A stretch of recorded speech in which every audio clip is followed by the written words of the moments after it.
Hi all, my name is Ben Aiken and welcome back to Creative Writing Media. In this video today I'm going to be reading out part 3 of The Jungle. First of all though, I'd just like to apologise first for the lack of the videos of the past few weeks. It's very tough balancing the YouTube stuff with my everyday life, and the amount of schoolwork I'm getting is just crazy. So hopefully it should be back up to one video every weekend if I can do that, but I've some good things in store for you. Anyways, without further ado, on to the video.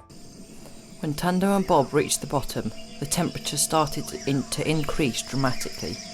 Beads of sweat started to trickle down their face.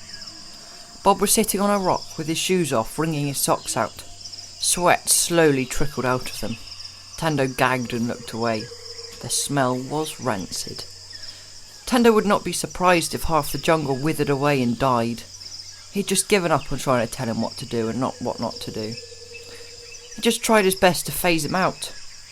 He looked into the dense jungle and gulped. It looked really quite creepy.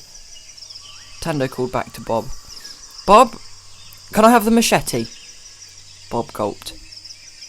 Bob?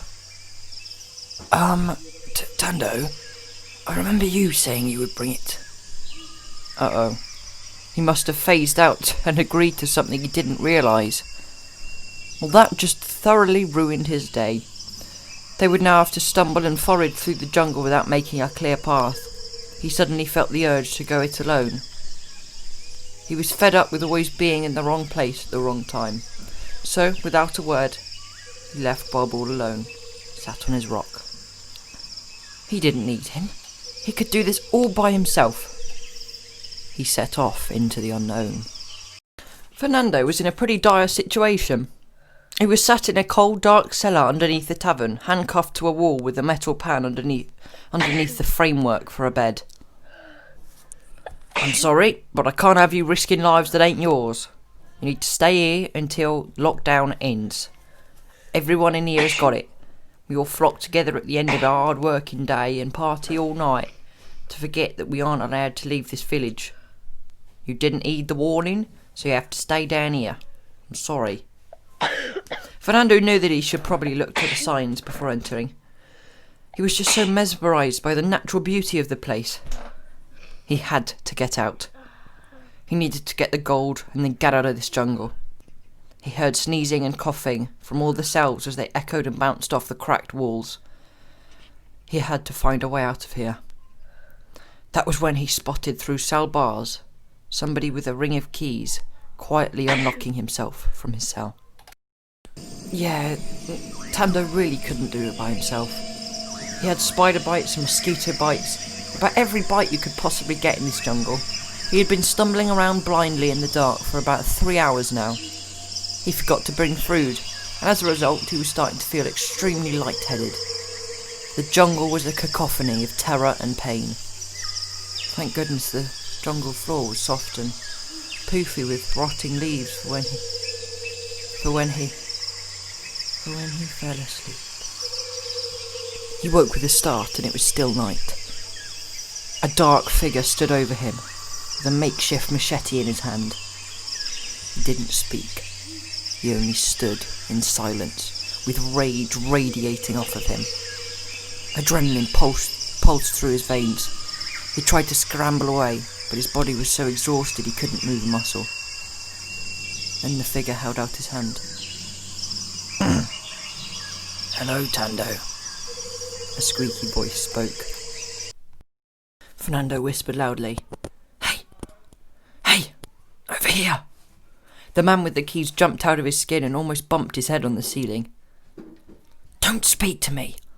I'm getting out of here and nothing is going to stop me. Go on, shout for the guards, see if I care. Actually, please don't shout for the guards, that would be bad. No, listen, you will get out of here. And if you take me with you, then I'll pay you with many riches and trinkets. I don't have them on me, but when I reach my end goal, I will pay you well. Please. My whole life has been leading up to this moment and has been stopped because you didn't read a sign. Please take me with you. Thunder rumbled in the distance. He pondered the request. But without speaking, he walked over and pushed the key into the rusty old lock. It made a grinding sound when it twisted. As soon as the door screeched open, the other prisoners started screaming and shouting to take them too. The man with the keys grabbed him by the arm, kept his gaze straight, and walked out of the room, dragging Fernando behind him. Well, Tando never thought he'd meet a crazy old goat in the jungle. After Bob found and saved him, he was fuming, and he was stomping ahead, hacking and slashing at the foliage. He wasn't talking, and he just radiated anger.